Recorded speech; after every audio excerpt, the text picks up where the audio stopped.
Hello there guys, and welcome to the YouTube video here on the channel. My name's Emily.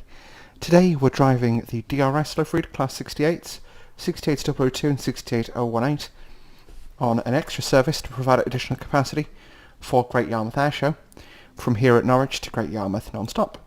Total journey distance around 18 miles. Passengers are getting ready to board, so they are getting on board I should say. So I'm going to scroll to the appropriate page in my notes and we're going to get ready and go.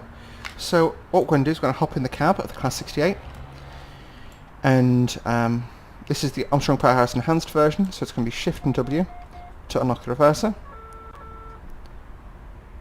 Reset the AWS self-test. We've got cool, that works. So what we're going to do is we've got the green light, so we can release DRA. What time is it? We've got a couple of seconds, so reverser goes neutral. We can let some of the brake off actually, because it takes a while to release eventually. And Norwich is on level ground. Press the H key once to turn on the headlights. And that is us pretty much prepared for departure. So we quick to the cab, got the AWS reset switch, two-tone horn, the DSD holdover, which we are going to enable the DSD now. Moving around, we've got a PBL brake system. Release, apply, hold. So you just notch it forwards and backwards depending on what you want to do. And we go over here, we've got a combined power brake lever towards us. So putting the controller towards us applies power, pushing it away applies rear static brake. Got the 4-stage reverser. Headlight dimmer switch, I'm going to hit those to max. Train length switch, that's going to be important. Emergency brake plunger, hazard warning light system. And that's basically any trains approaching us would hit their emergency brakes. There go the doors. There's the guard's whistle. So give 2 high tones, let our brake off, and we'll take notch 3 of power. Our start limit out of Norwich today is 25 miles per hour.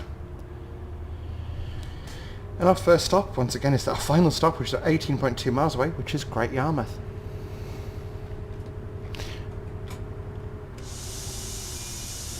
Yeah, it would help if I put the reverser in forward. I always forget to do that for no apparent reason.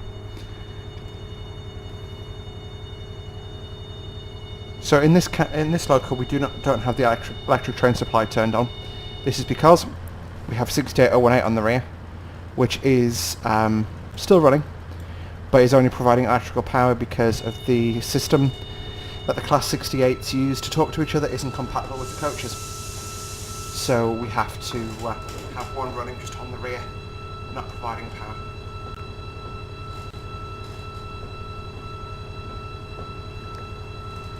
Grab us my drink.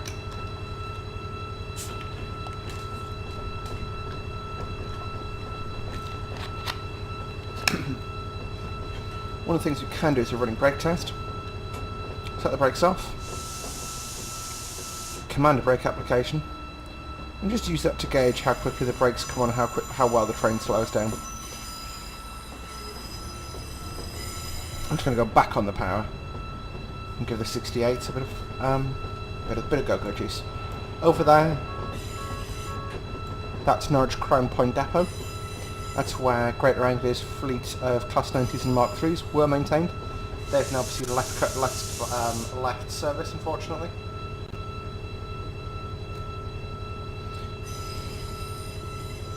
And at the moment, I say we're towing one of their passenger sets on the back. So we're going to get up to 24. I'm going to idle power. I'm going to 23. There's a 60 limit.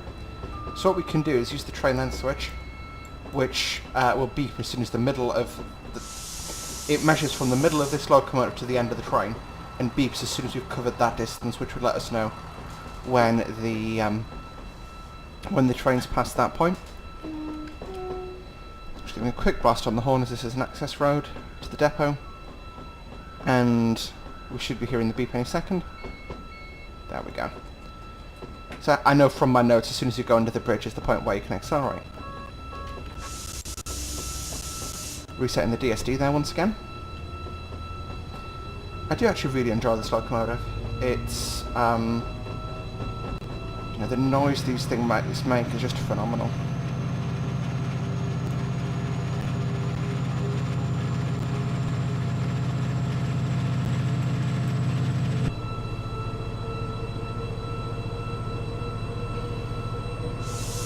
So, although we are we're not, we don't have any lower priority than most of the services running on this route today. One of the things to bear in mind is this is a branch line that's running pretty much to capacity, and especially with the air show going on, that effectively started 2 additional trains to run into the time.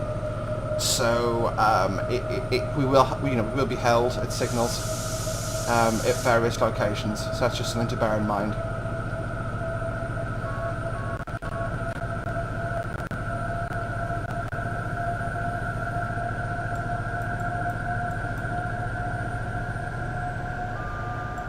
I'm going to hit power back to notch 3, which is just going to be enough to maintain us at around the 60 mile an hour mark. I say it's the 4th time I tried to record this video, but this bridge we're going under now I actually really like. I don't know why, it's just the aesthetic of it I really enjoy.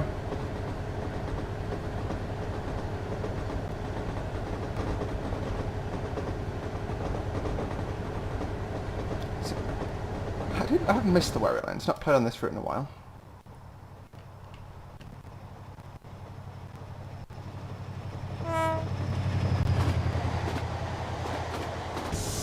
Absolutely love the noise this thing makes.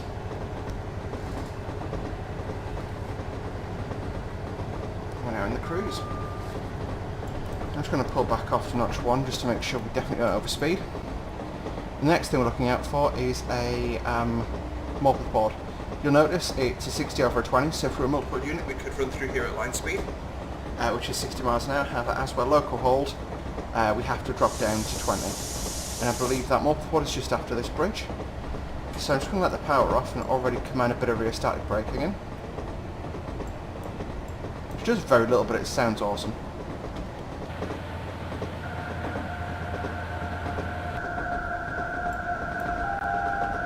There you go.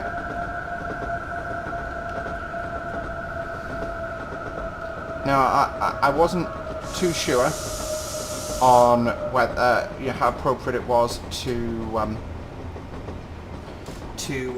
slow down to the 20 miles an hour, whether that's what the real trains did, and I wasn't able to find a window hang video on the on the Mark IIIs. However, when the trains ran in this area with Mark II stock, they were slowing down at 20. Sorry, and although I know HSTs could run over this at the higher speed, I think it's always just better to be safe rather than sorry.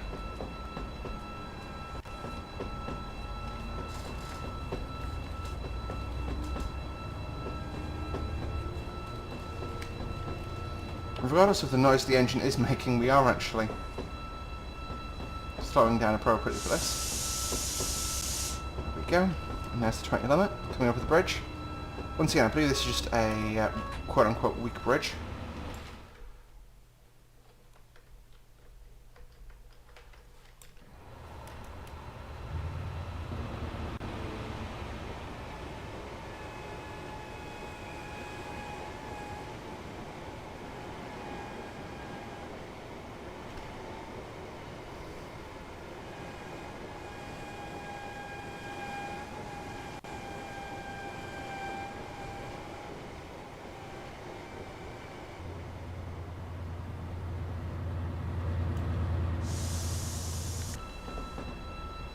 Okay. So, yeah, once again, actually this isn't the first time that Class 68s ran along this route. That Mark III stock was used on this route.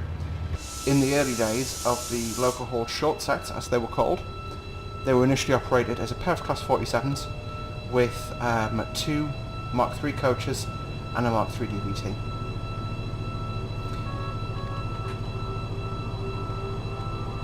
So once again, it has varied over the years as to what was used on these services. Sorry.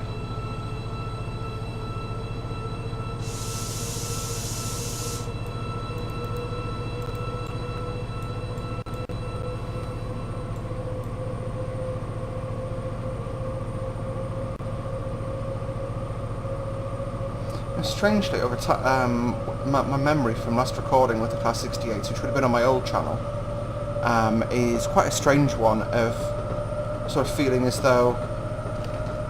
Let's close the windows. There we go. Yeah, windows closed. Actually, you know what, let's do it. Let's leave them up a bit.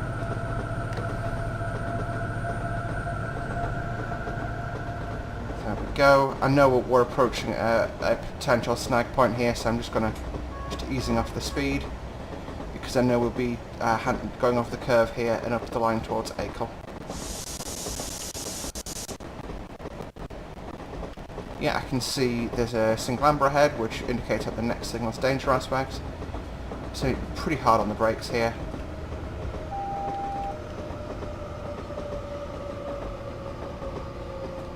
And get down to maybe 20 miles an hour ASAP, and that way, you know, it's nice defensive, it's good defensive driving technique basically.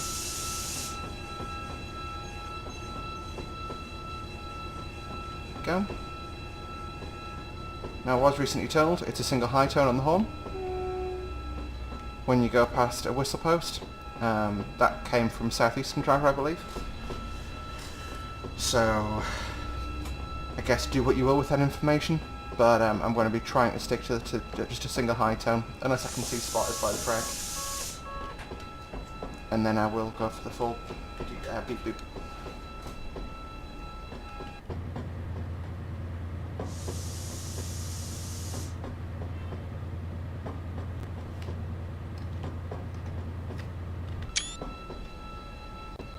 I just realised that screenshot there.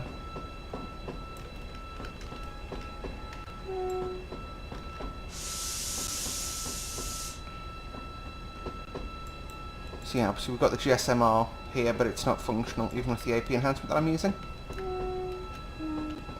I had to go for the two-tone, I'm sorry. There we go, we've got the road now. It was this train that was going to be holding us up. 68001, along with... I didn't catch that one. Fun fact though, 68002 that we're driving today, which is Intrepid, was actually the first Class 68 to be delivered to the UK. 68001 was sent to the Valium test circuit in the Czech Republic for extensive testing. Or Czechia is when I'm supposed to call it. I am hoping to be recording a route learning video very soon, driving a regional train that I've actually been on in real life, which I think could be quite cool. So we have the proceed here. I'm taking it really slowly because if you look ahead it's difficult to spot with anti-aliasing, but we hit a 15 limit on that curve, so there was very little point in you building on that speed up just to knock it all off again.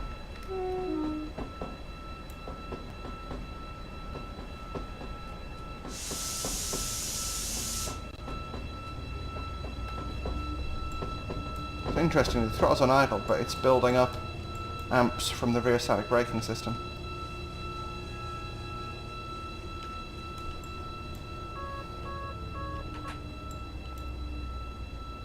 I do enjoy the semaphores on this route, which even have their own audio, which I think is a nice level of attention to detail.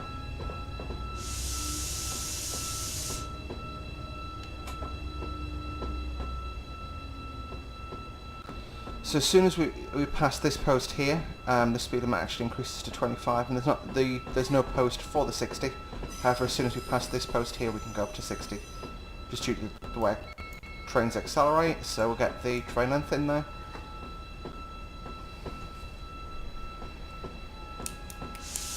And the next station you'll see go past on the right is Lingwood Station.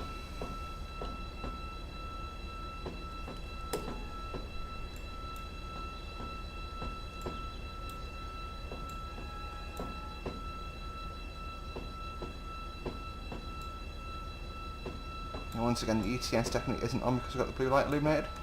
And you have a proceed aspect up here.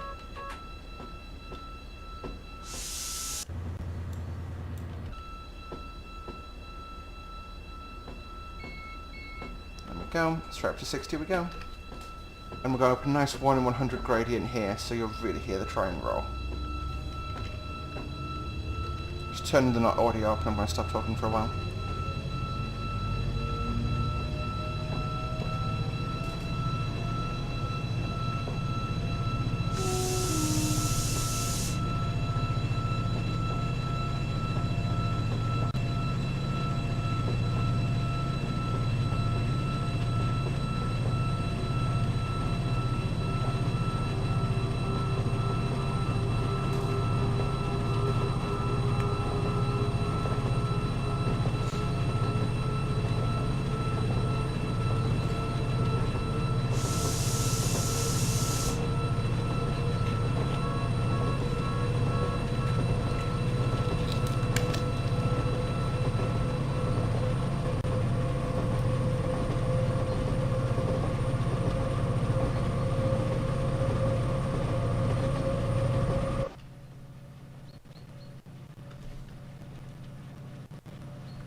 Okay, just like that. Now that we're up at 60, I'm going to come back and start talking again. Hopefully you enjoyed that little bit of live noise there.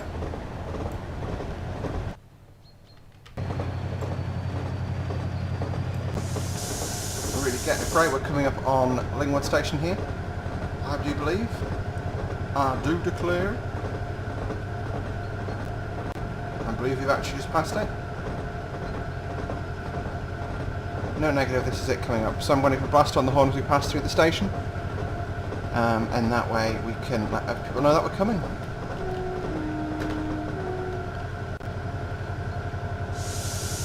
So obviously on a branch line like this, it's not unreasonable to expect people to think that every train stops, when in fact this one is going through very fast.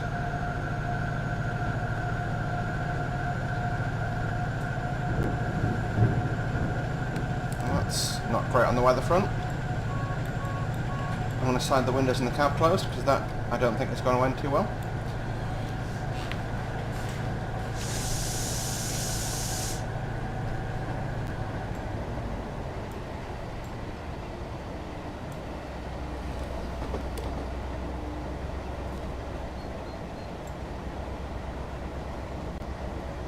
So we're due into Great Yarmouth in about 15 minutes from now. So our booked arrival time is 20 past the hour? Yes, 20 past the hour.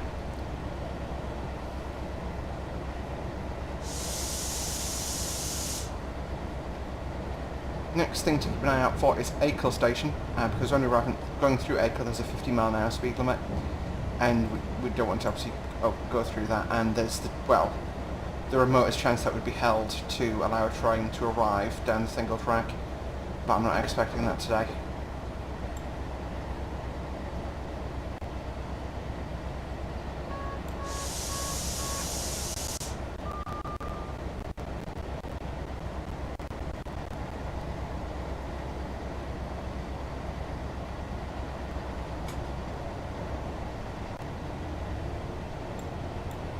I'm going to put the rear statics on because I'm concerned about us overspeeding down this hill. Yeah, that is Acre, I can see there ahead. Yep. It's definitely worth bleeding that speed off.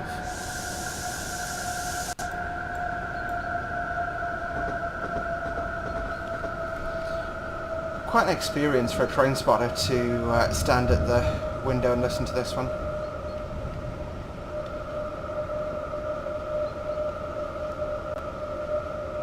Yeah, it was a second thundercrack there.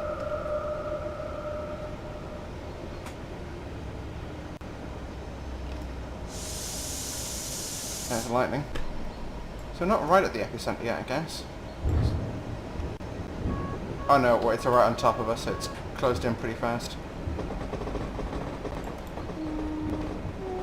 Looks like a goods shed over there. That looks like a lot like the Hornby goods shed.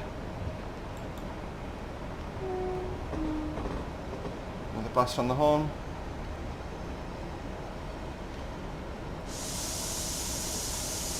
And the 60 post will be back here, I think. Yep, there it is.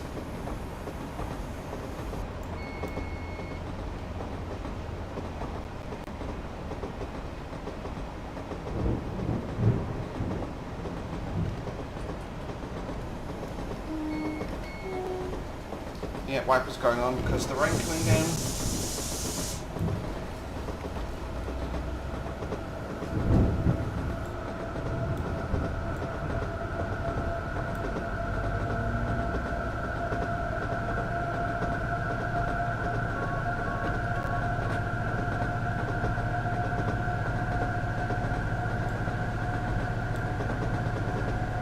Get up to 60 and then just leave it in notch 1 for our cruise across the...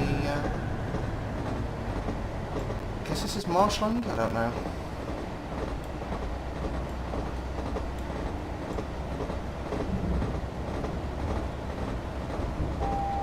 So you can see that AWS is nothing to worry about according to the system.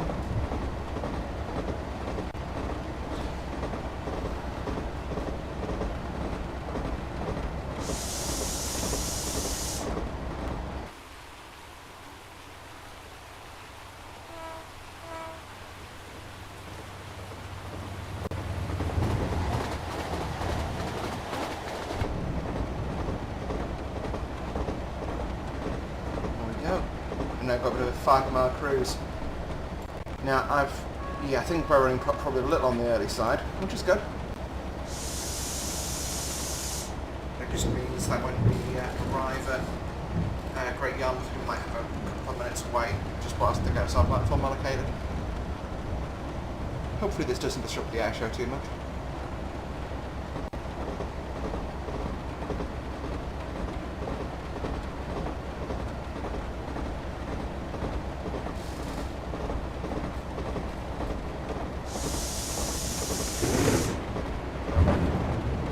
Comes the thunder, baby.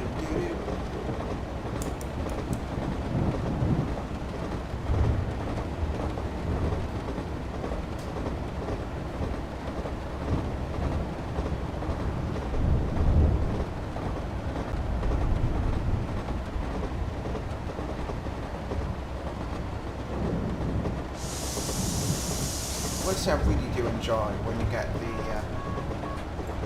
special trains like this that only run once or twice a year, or 1 or 2 days a year, but just such a different scene on the track. And that's why I particularly enjoy rail tours when I'm out spotting myself.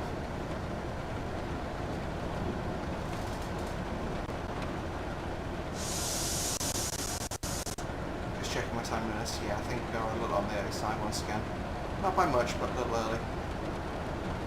Probably be in the platform at 2 or 3 hours, which is good. It means we get more time to get to the aircraft. And aeroplanes aren't that cool.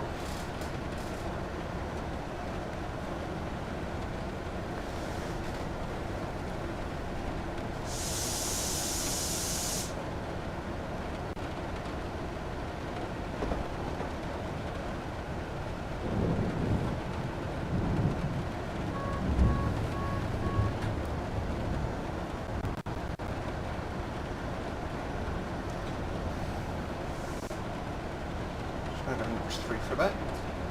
So the Class 68 is a diesel-electric monthly unit, so a locomotive manufactured by Stadler, produced in Oslo in Spain, for DRS in the UK.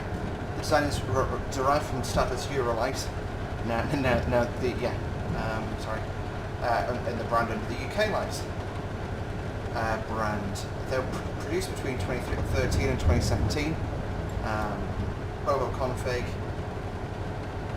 They weigh about 84 tonnes, so 85 tonnes, my apologies, and draw 3,700 brake horsepower.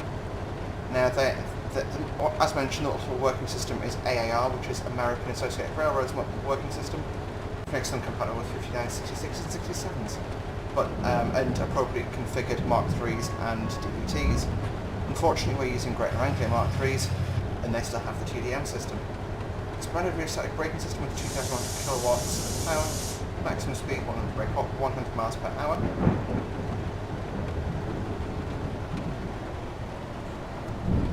Yes, so all the locos have been operated by a couple of different companies, but have sort of got a really weird owning system. So Chiltern leased them from DRS, who leases them from Beacon Rail, or who, yeah. So it's a bit strange. So DRS doesn't own them, Beacon Rail owns them, and yeah, they basically get subleased out, which is fair enough. It's, you know, DRS's dominant operation, I guess, currently, is owning locos and leasing them and using them occasionally for your own thing. Yeah. Okay, I'm going to start bringing the speed off.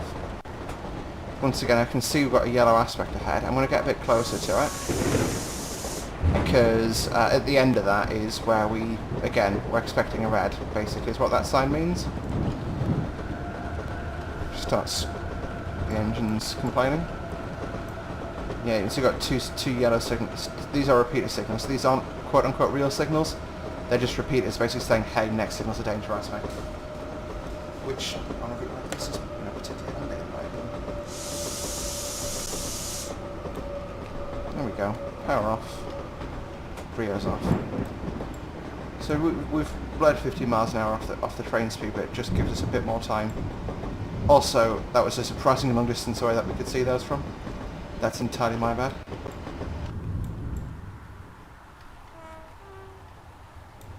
I do believe I've done a route learning video already on the Wherry lines going from Great Yarmouth to Norwich via Reedham.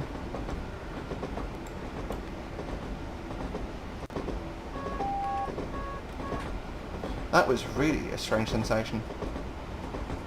Oh, a strange sound when the AWS went off at exactly the same time as the DSD did. And the DSD in this does sound strange. You know, that's a strange sound. It's normally a much higher pitch beat.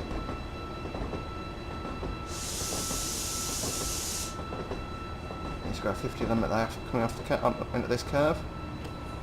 I'm trying to come in at 30 because once again I know we're not due a platform allocation. Oh, it's 2 minutes until our platforms should be freed up. But that can still... I think it's 17 minutes past the service departs. That's sitting on our platform currently. So I'm just going to get down to maybe 25, just whilst we round the curve here. And again, this is more about, you know, not... Yeah, you can see we've got reds, we can peek into the corner and see them there. So it's just a way for us to, you know, not be stopping and starting the train, you know. To overcome that initial, and you know, get the train rolling, which takes a lot of power, so... There are official guides on defensive driving. Obviously, if you're a real-world driver, you really shouldn't be taking my advice on it, but, yeah.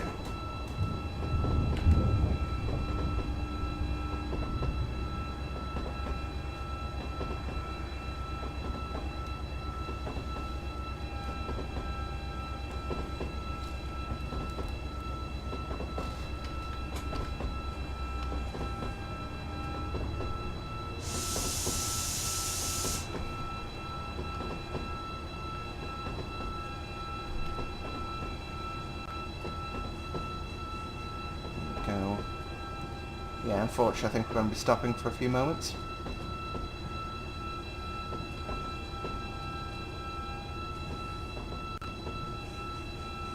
I will do a time lapse of the time we spend waiting. Since we're up against a signal, we're going to stop, set our DRA. Just going to put a bit more brake on. Reverser goes neutral, and then we wait.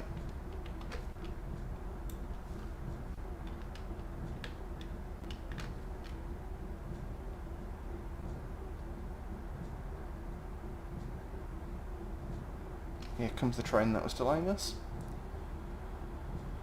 And we've got the road into platform 3. And the brakes are off.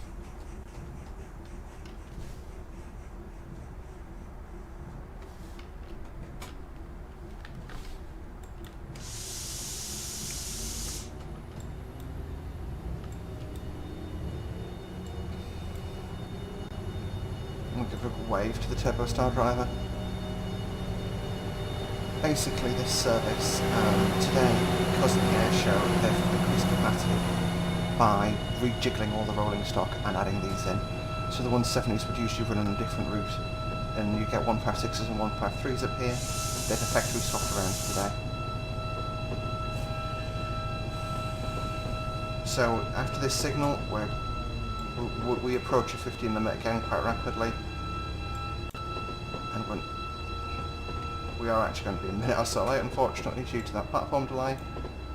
That's entirely fair enough, though.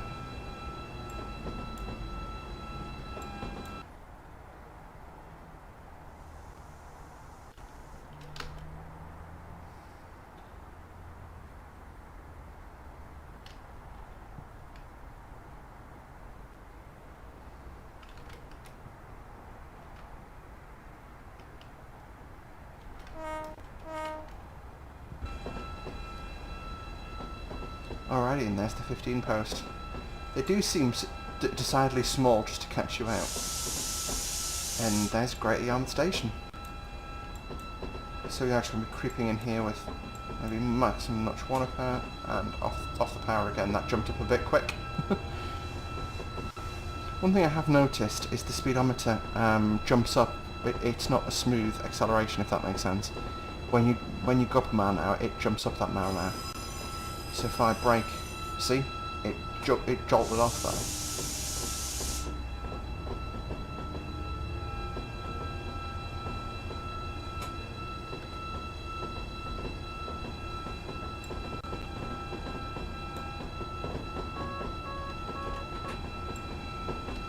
That's the Yarmouth signal box. Say hi to the signaller. And we're arriving at the Great Yarmouth Station.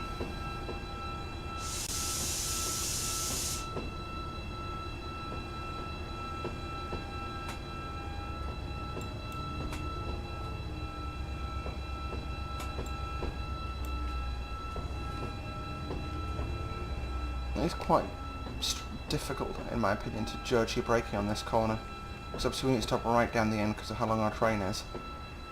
But it's just a bit deceiving, in my opinion, at least until you get a sighting on the end, which we now have.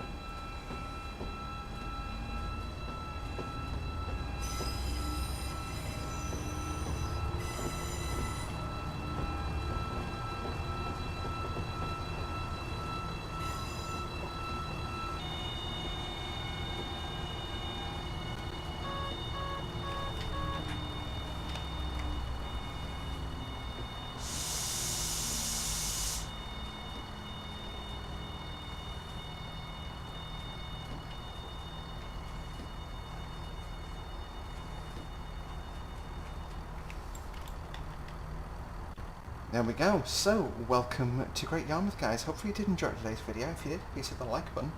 Subscribe to see more from me on a semi-regular basis. And until next time, guys, we'll see you in the next one. Bye for now.